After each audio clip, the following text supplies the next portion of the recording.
반갑습니다. 한명라 257일 3회상 21장의 말씀을 통하여서 하나님께서 주시는 지혜와 지식으로 말씀들이 깨달아지고 깨달아진 그 말씀을 가지고 삶을 사는 저와 여러분에게 간절히 소망드립니다. 오늘 21장은 사울왕의 질투와 추격을 피해 도망자가 된 다윗의 위태롭고 처절한 도피 생활을 서술하고 있는 거죠. 그 시작을 서술하고 있습니다.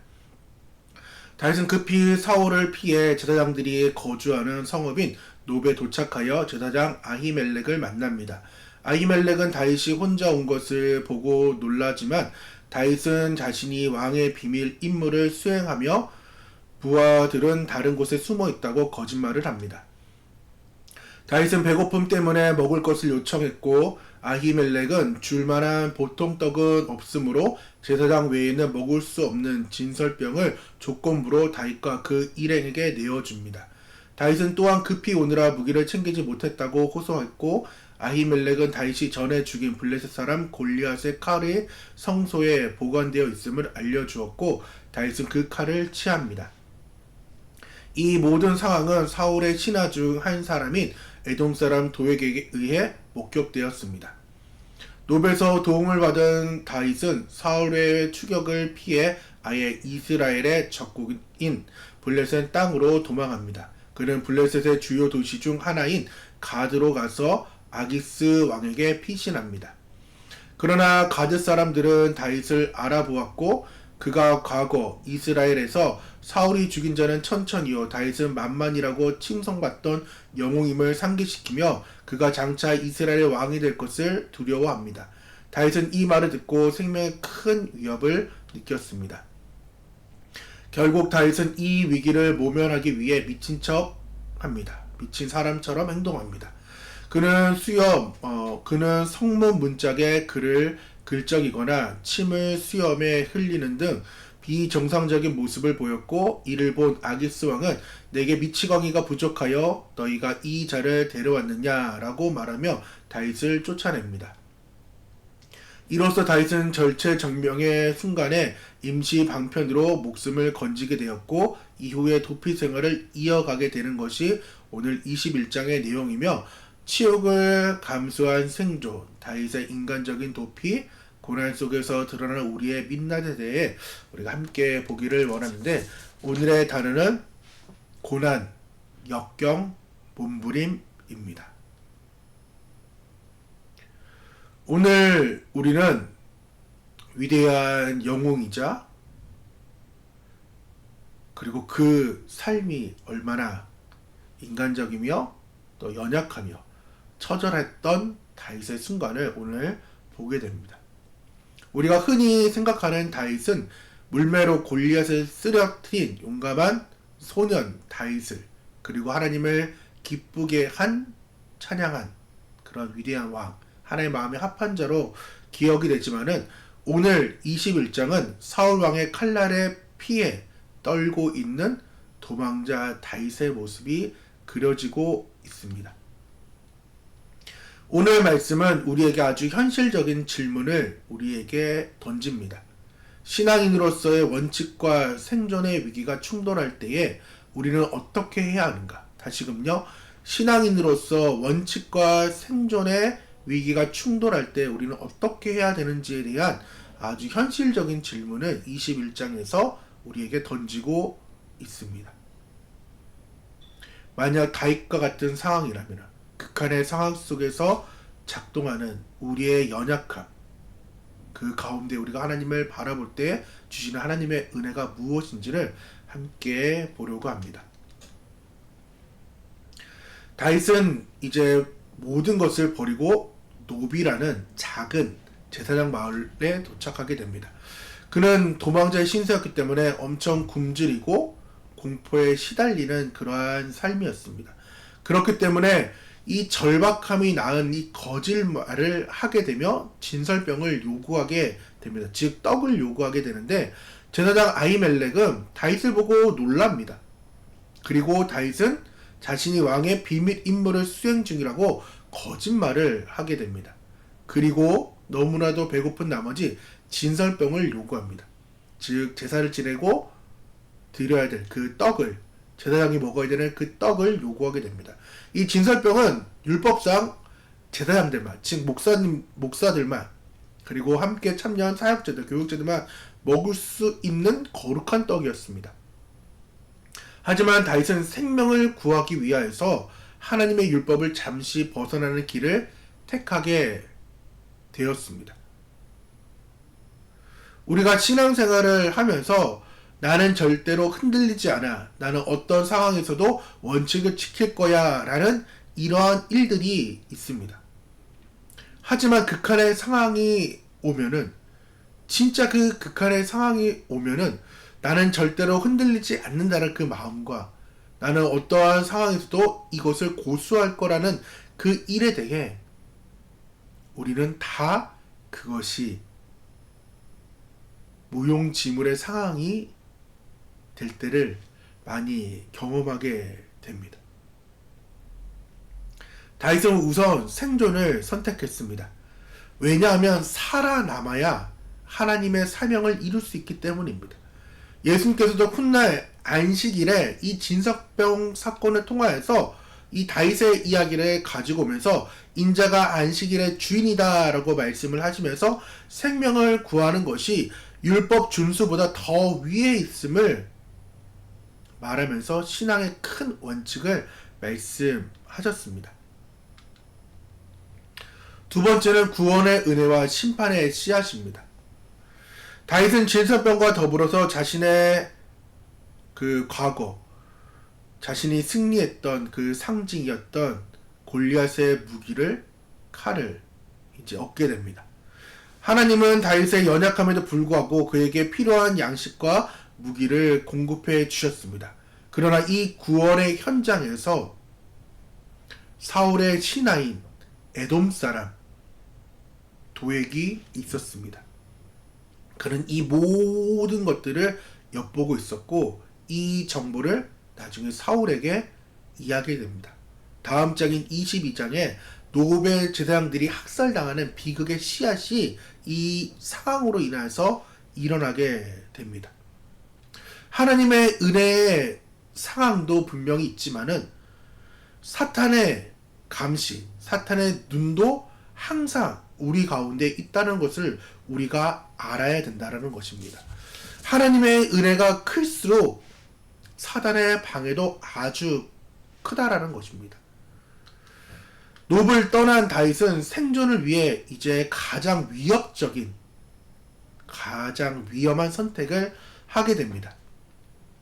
바로 이스라엘의 적국인 블레셋이라는 그 도시 중 하나인 가드로 도망하여 아기스 왕에게 피신하게 됩니다.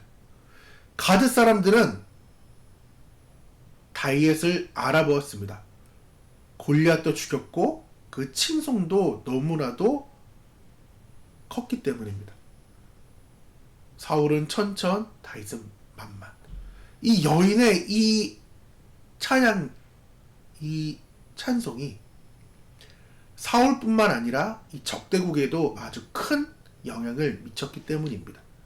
그래서 신하들이 이야기합니다. 아기스 왕에게. 이 사람 장차 왕이 될 사람이고 이러한 칭송을 받은 자인데 우리가 살려두면 안 된다 라는 이 말을 들을 때에 다윗은 그 마음을 두고 아기스를 이제 심히 두려워하기 시작했습니다. 아, 이대로 죽겠구나. 아, 내가 무슨 일을 벌이고 있지? 이러한 절망감들이 아마 밀려왔을 것입니다. 이때 아주 놀라운 일을 다윗이 행하게 되는데 미친 척합니다. 미친 척. 성문 문짝에다가 이제 글을 끄적거리며 수염의 침을 질질 흘리면서 전쟁 영웅이었던 그 다윗이 아주 비참하고 멸시받는 행동을 스스로 하게 됩니다. 왜? 살아야 되니까. 가장 낮은 자리에서 미친 척함으로 인해서 치욕을 아주 감수해야 되는 그 일을 스스로 했다라는 것입니다.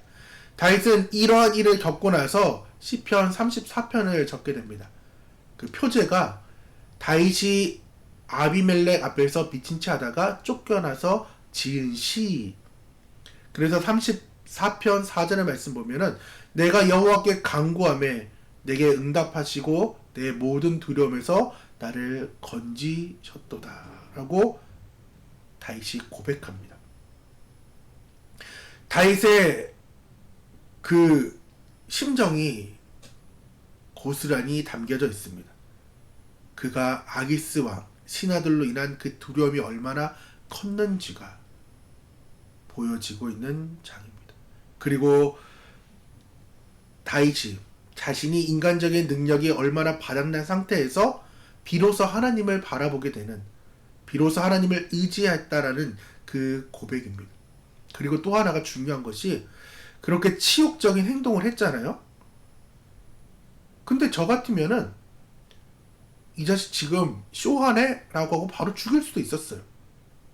근데 하나님께서 그들의 눈을, 마음을 만져 주었다라는 것이 중요하다라는 것입니다. 그렇기 때문에 오늘 21장을 통하여서 우리는 두 가지를 볼 수 있는데, 첫째는 하나님은 우리의 연약함까지도 사용한다. 그리고 두 번째는 고난의 경험은 진정한 믿음을 낳는다라는 것입니다. 다윗은 미친 척하는 그 연기, 인간의 연약함과 두려움이었습니다. 말씀드렸다시피 하나님께서는 아기스의 눈과 신하들의 눈을 다 가리셨습니다. 그리고 그 연기를 통하여서, 치욕적인 연기를 통하여서 구원했다라는 것입니다. 하나님은 우리의 실수, 또한 우리의 불안, 우리의 연약함이 하나님께는 방패가 아니라 하나님의 능력이 개입할 통로로 사용한다라는 것입니다. 그렇기 때문에 우리의 삶의 실수, 삶의 불안, 우리의 연약함이 하나님께서 사용하는 통로가 됨을 우리가 생각하시고 또한 그 삶을 이겨내길 원합니다. 그러할 때에 고난의 경험은 진정한 믿음을 낳게 된다라는 것입니다. 이 극한의 경험을 하고 나서 다윗은 블레셋에 쫓겨나고 아굴람 굴에 피신하게 됩니다. 말씀드렸다시피 34편의 말씀을 이제 적게 되는데 6절의 말씀 보면 이 공고한 자가 부르짖음에 여호와께서 들으시고 그의 모든 환난에서 구원하셨도다. 공고한 자, 다윗이죠. 바로 진설병을 먹고 침을 흘리며 미친 척했던 자신의 모습을 보면서 이 극한의 고통 속에서 하나님은 자신을 버리지 않고 지키셨음을 깨달았습니다. 아, 하나님이 나를 구원하셨구나. 고난은 우리를 더욱더 겸손하게 하고 하나님의 구원을 갈망하는 그러한 경험을 낳게 합니다. 오늘 21장을 통하여서 우리의 삶에도 사울의 추격과 같은 고난과 위기가 찾아올 수 있습니다. 그러할 때에 우리의 모습은 어떠해야 될까요? 다윗처럼 연약하고 넘어질 수 있고 원칙에서 벗어난 선택을 할 수도 있습니다. 그러나 기억했으면 좋겠습니다. 넘어짐이 아니라 살아남는 것입니다. 또 하나는 살아남는 그 이유가 하나님께 돌아가기 위함이고 또한 그분의 사명을 완수하기 위하여서 우리는 살아남는 것입니다. 근데 그 살아남기 위해서 하나님을 버린다? 그것은 잘못된 행위라는 거죠. 그렇기 때문에 우리의 연약함을 인정하길 바랍니다. 고난의 시간을 묵묵히 잘 통과하시기 바랍니다. 생존의 지혜를 주신 그 하나님께 감사하길 원합니다. 끝내 하나님이 주신 사명을 감당하는 우리 믿음의 성도가 되기 위해서 우리가 늘 기도에 힘쓰는 성령으로 충만하게 간절히 축원드립니다. 그래서 오늘의 3일기는 나의 연약함은 무엇인가요? 나의 연약함에 귀 기울이신 하나님을 느끼고 있는지를 삶 속에서 경험하시고 또한 두 번째는 극한의 상황 속에서도 주님을 의지하게 해달라고 믿음을 지키게 해달라고 기도하며 또한 연약한 지체들을 위해 함께 중보하는 저와 여러분 되기를 간절히 간절히 바랍니다. 그렇게 삶을 읽기를 바랍니다. 함께 기도하겠습니다. 전능하신 하나님 아버지, 오늘 사무엘상 21장의 말씀처럼 하나님 다윗처럼 우리의 삶에 닥친 모든 위기와 고난을 주님께 올려드립니다. 생존을 위해 연약하고 인간적인 선택을 했던 다윗을 용서하시고 붙드셨던 것처럼 우리의 부족한 믿음과 연약함을 주님께서 긍휼히 여겨주셔서 극한한 상황 속에서도 주님을 지킬 수 있는, 주님 앞에 생명을 지킬 수 있는 지혜와 겸손을 주시고 자존심보다 사명을 귀히 여길 수 있도록 도와주셔서 모든 고난의 과정을 통하여서 주님만을 의지하게 하시고 결국 하나님의 뜻을 이루는 도구로 사용되게 하여 주옵소서. 예수님의 이름으로 기도드립니다. 아멘. 이 시간 공동 기도 제목과 자신의 기도 제목을 위해